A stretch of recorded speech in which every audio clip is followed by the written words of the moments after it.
नमस्कार दोस्तों, आज हम आपके सामने भगत सिंह जी की जीवनी लेकर आए हैं। भगत सिंह का जन्म 28 सितंबर सन 1907 को लायलपुर जिले पाकिस्तान के बंग में किशन सिंह और विद्यापति के यहाँ हुआ था। उनके जन्म के समय उनके पिता किशन सिंह, चाचा अजीत और स्वर्ण सिंह 1906 में लागू किए गए औपनिवेशीकरण विधेयक के खिलाफ प्रदर्शन के लिए जेल में थे। उनके चाचा सरदार अजीत सिंह आंदोलन के नेता थे और उन्होंने भारतीय देशभक्त संघ की स्थापना की।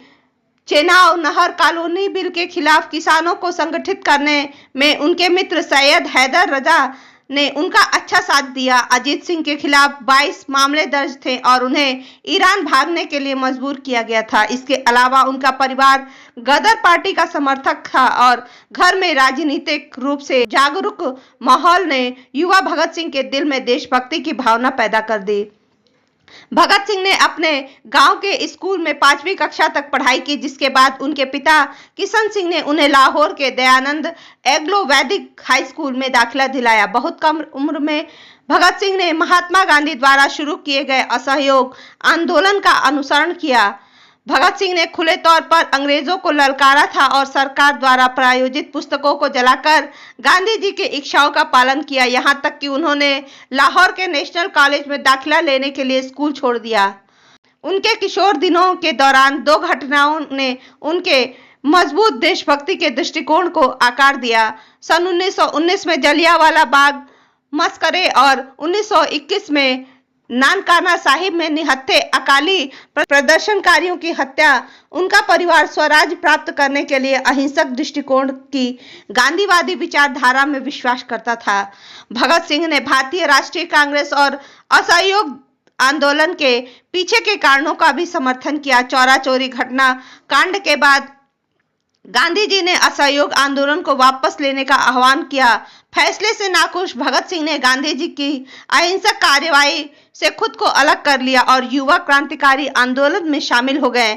इस प्रकार ब्रिटिश राज के खिलाफ हिंसक विद्रोह के सबसे प्रमुख वकील के रूप में उनकी यात्रा शुरू हुई। वह बीए की पढ़ाई कर रहे थे जब उनके माता पिता ने उनकी शादी करने की योजना बनाई। उन्होंने सुझाव को अस्वीकार कर दिया और कहा कि यदि उनकी शादी गुलाम भारत में होने वाली थी तो मेरी दुल्हन की मृत्यु हो जाएगी। मार्च 1925 में यूरोपीय राष्ट्रवादी आंदोलन से प्रेरित होकर भगत सिंह भोज सिंह के साथ उनके सचिव के रूप में नौजवान भारत सभा का संगठन किया। भगत सिंह एक कट्टरपंथी समूह हिंदुस्तान रिपब्लिकन एसोसिएशन में भी शामिल हुए, जिसे बाद में उन्होंने साथी क्रांतिकारियों चंद्रशेखर आजाद और सुखदेव के साथ हिंदुस्तान सोशलिस्ट रिपब्लिकन एसोसिएशन के रूप में फिर से शुरू किया।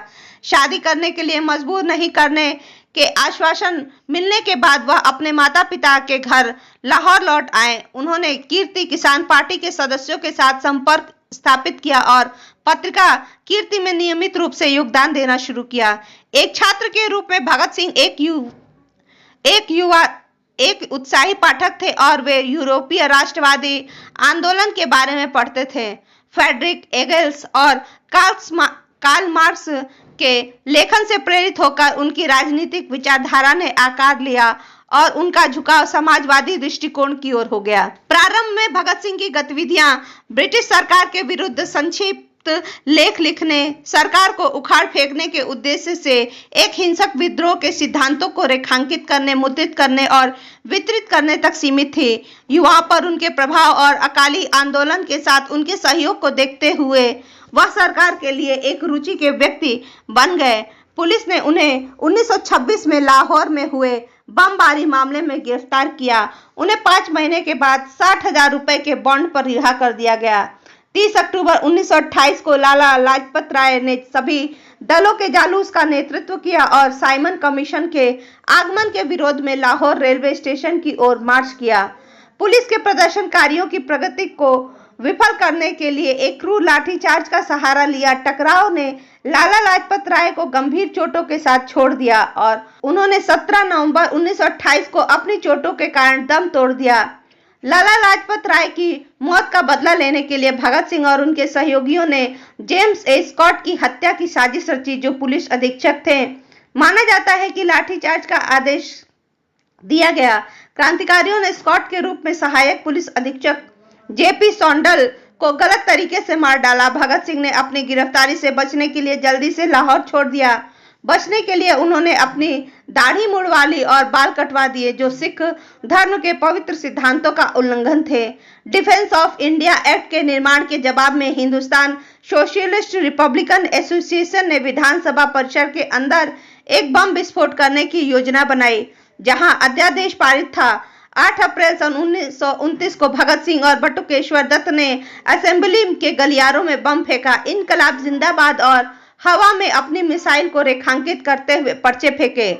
बम किसी को मारने या घायल करने के लिए नहीं था और इसलिए इसे भीड़ वाली जगह से दूर फेंका गया था, लेकिन फिर भी कई परिषदीय सदस्य हंगामे में घायल हो गए। धमाकों के बाद भगत सिंह और बटुकेश्वर दत्त दोनों की गिरफ्तारी हुई। मई में ट्रायल की कार्रवाई शुरू हुई, जिसमें भगत सिंह अपने बचाव की मांग की, जबकि बटुकेश्वर दत्त ने अफसर अली का प्रतिनिधित्व किया। अदालत ने विस्फोटकों के दुर्भावनापूर्ण और गैर कानूनी इरादे का हवाले देते हुए उम्र कैद की सजा के पक्ष में फैसला सुनाया।